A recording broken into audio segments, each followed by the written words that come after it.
ప్రభు అనే యేసుక్రీస్తు నామములో మీ అందరికీ నా హృదయపూర్వకమైన వందనాలు. దేవుడి దినమంతా మీకు తోడై ఉండి మిమ్మల్ని ఆశీర్వదించి దీవించి కాపాడునుగాక. పరిశుద్ధ గ్రంథంలో నుండి యెషయా ప్రవచన గ్రంథం 44వ అధ్యాయం 21వ వాక్యాన్ని నేను చదువుతూ ఉన్నాను. మీ పరిశుద్ధ గ్రంథమైన బైబిల్ తెరిచి చూడండి. యాకోబు, ఇశ్రాయేలు, వీటిని జ్ఞాపకం చేసుకొనుము. నీవు నా సేవకుడవు, నేను నిన్ను నిర్మించి తిని. ఇశ్రాయేలు, నీవు నా సేవకుడవై ఉన్నావు, నేను నిన్ను మరచిపోజాలను. దేవాతి దేవుడు యాకోబుతో ఒక శ్రేష్టమైన మాట యాకోబుతో చెప్తున్నారండి. యాకోబుతో ఈ మాట చెప్పవలసిన అవసరం ఏంటి అంటే, యాకోబు అందరి చేత మరవబడిపోయాడు.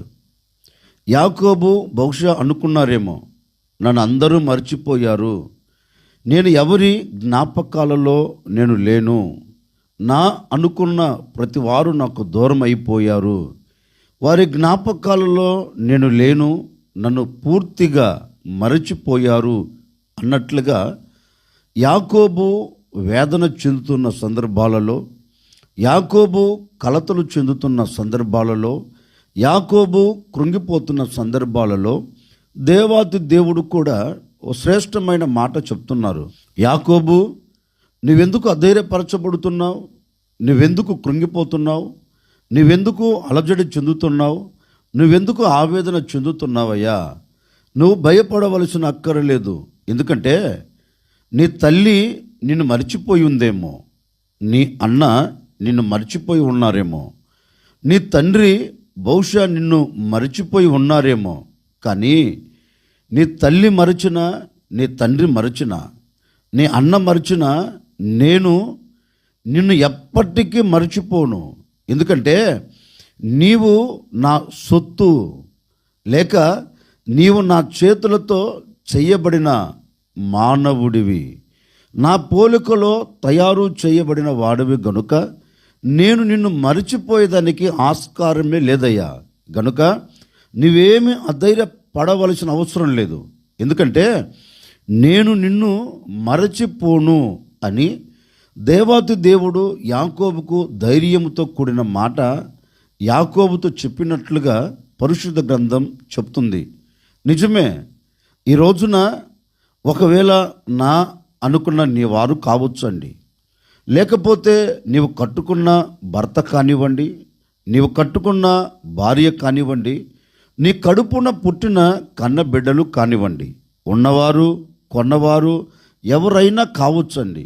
ఒకవేళ ఈనాటి వరకు నిన్ను మర్చిపోయారేమో, ఈనాటి వరకు నీకు దూరం అయిపోయారేమో, వారి జ్ఞాపకాలలో నీవు లేకుండా నిలిచిపోయావేమో, అధైర్యపడవలసిన అక్కర్లేదు. ఎందుకంటే మానవుని నైజం, మానవుడు మానవుణ్ణి మరచిపోతాడండి. మానవుడు మానవుణ్ణి విడిచిపెడతాడు, మానవుడు మానవుణ్ణి వదిలిపెడతారు. ఒక్క మాటలో చెప్పాలి అంటే, ఒక వ్యక్తికి మనం ఎంత మేలు చేస్తూ వస్తున్నా ఆ మేలు మన ద్వారా పొందిన అంతవరకే అతని జ్ఞాపకాలలో మనం నిలబడుతామండి. లేఖనములో కూడా అందుకే ఒక మాట రాయబడింది. ఒకరోజు యోసేపు చెరసాలలో వేయబడ్డాడు. యోసేపు ఉన్న చెరసాలలోకి రాజు దగ్గర ఉన్న భక్షకారుడు, పానదాయకుల అధిపతి ఇద్దరు వచ్చారు. ఆ ఇద్దరితో యోసేపు ఒక మాట అన్నారు. ఒకరికి మరలా మొదట ఏ స్థితిలో ఉండైతే రాజుకు సేవ చేస్తున్నారో ఆ స్థితి ఆ వ్యక్తికి కలుగుతుంది, ఒక వ్యక్తికి ఆ స్థితి ఉండదు అని కలల భావం యోసేపు చెప్పాడండి. ఈ పానదాయకుల అధిపతితో చెప్పాడు, అయ్యా,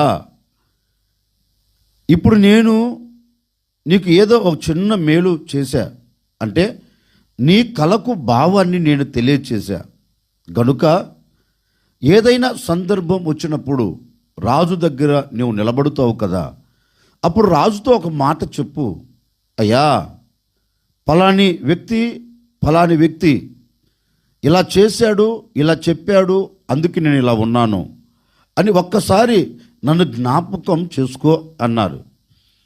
ఈ పానదాయక అధిపతి కూడా మేలు పొందేటప్పుడు యేషబుతో అన్నారు, అయ్యా నేను ఇంత కష్టములో ఉన్నప్పుడు, నేను మరణావస్థలోనికి ఇక వెళతాను అనే నిస్సాయ స్థితిలో పడి ఉన్నప్పుడు ఆ కలకు భావం చెప్పావు, నీవు నాకు మేలు చేశావు గనుక నేను నిన్ను ఎలా మర్చిపోగలను అన్నాడు. పరిశుద్ధ గ్రంథం చెప్తుంది, పానదాయకుల అధిపతి యేషబు సంగతినే మరచిపోయాడంటండి. అంటే మానవుని నైజం ఏంటి అంటే, మేలు పొందిన తరువాత, మేలు కలిగిన తరువాత మానవుడు మానవుణ్ణి మరచిపోతాడు. మానవుని నైజం.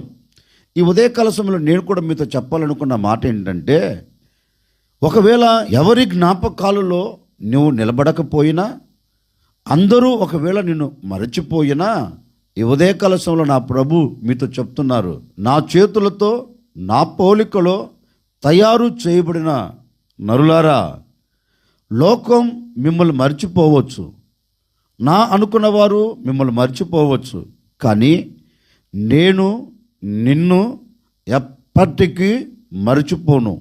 ఈ ఉదయకాల సమయంలో నేను కూడా మీతో చెప్పే మాట ఏంటంటే, నా ప్రభు నీతో చెప్తున్నారు, ఇక మీదట ఆయన నిన్ను జ్ఞాపకం చేసుకోబోతున్నారు. నీవు ఏ పరిస్థితుల్లో పడిపోయావో, ఏ స్థితిగతుల మధ్యలో నిలబడిపోయావో, క్లిష్ట కష్ట పరిస్థితులలో నిలిచిపోయి ఒకవేళ వేదన చెందుతున్నావేమో, ఇక ఈ సమస్యల మధ్యలోంచి నేను రాలేను, ఈ సమస్యల మధ్యలోంచి ఎవరు నన్ను తప్పించలేరు, ఈ కన్నీరును ఎవరు తుడిచివేయలేరు, ఈ వేదనకు ఎవరు ముగింపును కలగచేయలేరు అని ఒకవేళ వేదన చెందుతూ ఈ మాటలు వింటున్నావేమో, ఈ క్షణం వరకు వేదనే నీకు మిగిలిందేమో, శోధనే నీకు కలుగుతూ వచ్చిందేమో, శ్రమలే నిన్ను ఆవరించి ఉన్నాయేమో, ఈ ఉదయకాల సమయంలో నా ప్రభు నీతో చెప్పకనే చెబుతున్నారు, భయపడకు, నీకు కలిగిన వాటిలన్నిటిలో నుండి నా దేవుడు నిన్ను జ్ఞాపకం చేసుకోబోతూ ఉన్నాడు. నిన్ను జ్ఞాపకము చేసుకొని అక్కడ నుండి నిన్ను లేవనెత్తబోతూ ఉన్నాడు.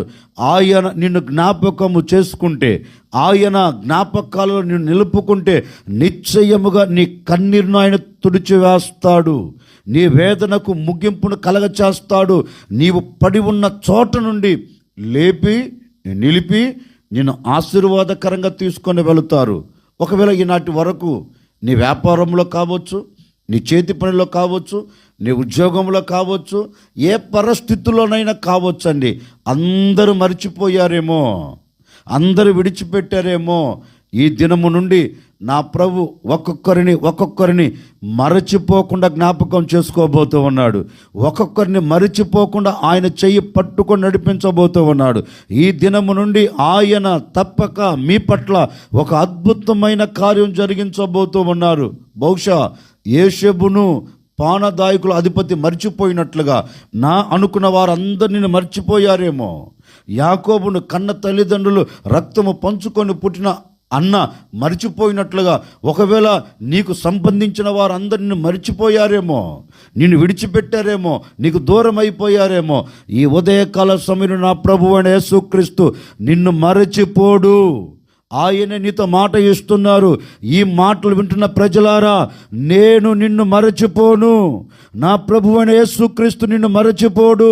నిశ్చయముగా ఆయన జ్ఞాపకాలను నిలుపుకొని నిన్ను లేవనెత్తి, కృంగిపోయిన చోటే నిన్ను లేవనెత్తబోతూ ఉన్నాడు. ఆ ధైర్యపరచబడుతున్న చోటే నీకు ధైర్యమును కలగ చేయబోతూ ఉన్నాడు. ఇక మరచిపోడు. ఆయన నిన్ను మరచిపోవుటకు అన్యాయస్తుడైన దేవుడు కాదండి, అన్యాయస్తుడైన దేవుడు కాదు. తప్పక నిన్ను జ్ఞాపకం చేసుకోబోతూ ఉన్నారు.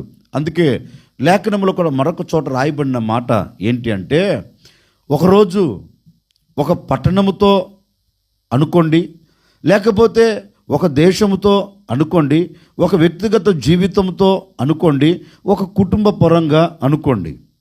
ఒకరోజు ఇట్లాగే ఒక వ్యక్తి అలా కూర్చొని వేదన చెందుతున్నారు.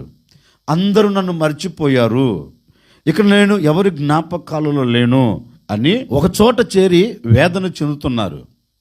ఆ వ్యక్తితో దేవాది దేవుడు అంటారు, హలో, ఎందుకు దిగులుతో విచారంతో నువ్వు కూర్చొని ఉన్నావు?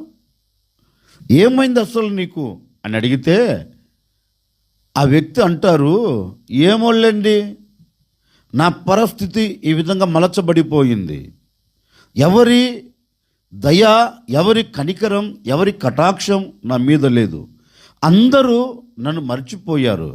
నా కన్న తల్లి మర్చిపోయారు, నాతో ఉన్నవారు అందరూ మర్చిపోయారు అని ఒక దిగులుతో ఆ వ్యక్తి కూర్చున్నారు. ఇప్పుడు ఆ వ్యక్తితో దేవాది దేవుడు అంటారు, నీవు ఎందుకు అధైర్యపరచబడుతున్నావు? నీవు అధైర్యపడవలసిన అక్కరలేదు. ఎందుకంటే ఒక స్త్రీ తన కడుపున పుట్టిన కన్న బిడ్డను మరచునా? ఒకవేళ తల్లి తన బిడ్డనైనా మరిచిపోతుందేమో కానీ నేను నిన్ను మరువను.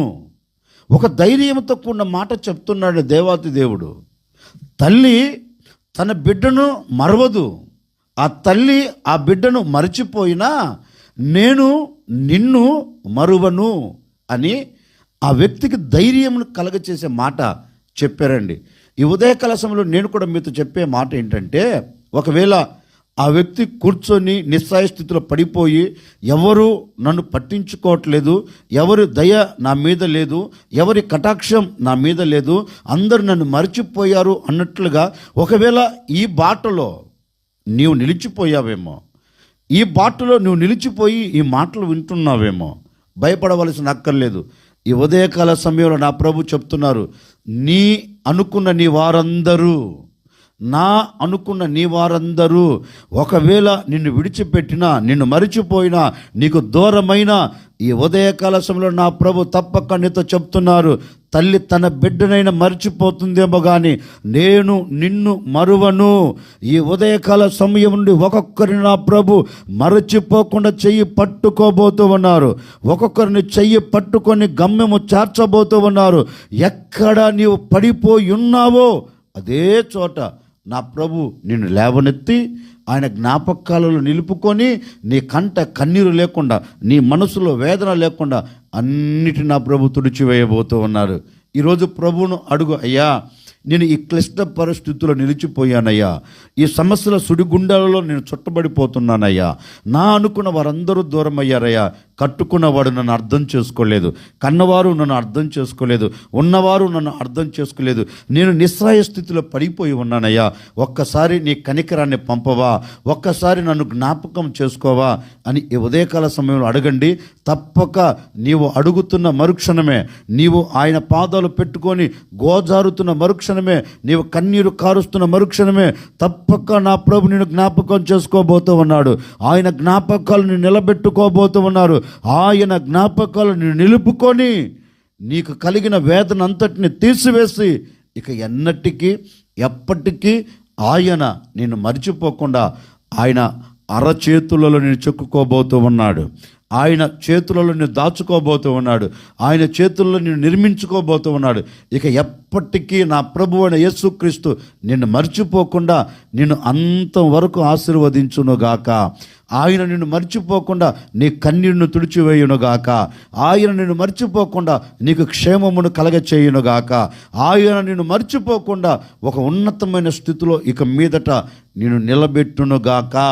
అందుకే యాకోబుతో అంటారు, యాకోబు నీవు నా సేవకుడివై ఉన్నావయ్యా, గనుక నేను నిన్ను మరచిపోజాలను, నేను నిన్ను మరచిపోజాలను.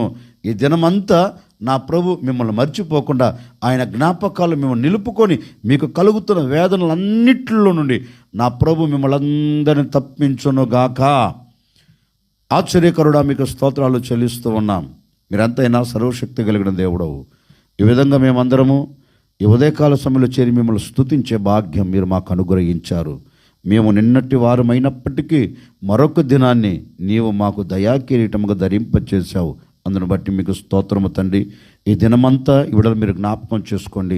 మీ జ్ఞాపకాలలో ఈ బిడ్డలు మీరు నిలుపుకుంటున్నందుకై మీకు స్తోత్రము నాయన.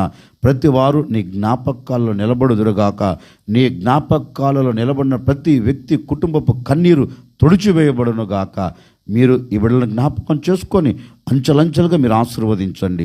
అంచెలంచెలుగా క్షేమాన్ని కలిగచేయండి. ఎవరి కంట కన్నీరు లేకుండా మీరు తుడిచివేసి మీ ఘనమైన నామమునకు మహిమ తెచ్చుకోమని యేసు నామములో అడిగి వేడుకొనుచున్నాము తండ్రి, ఆమెన్. ఈ దినమంతా నా ప్రభు మీకు తోడై ఉండి మిమ్మల్ని ఆశీర్వదించి దీవించి కాపాడునుగాక.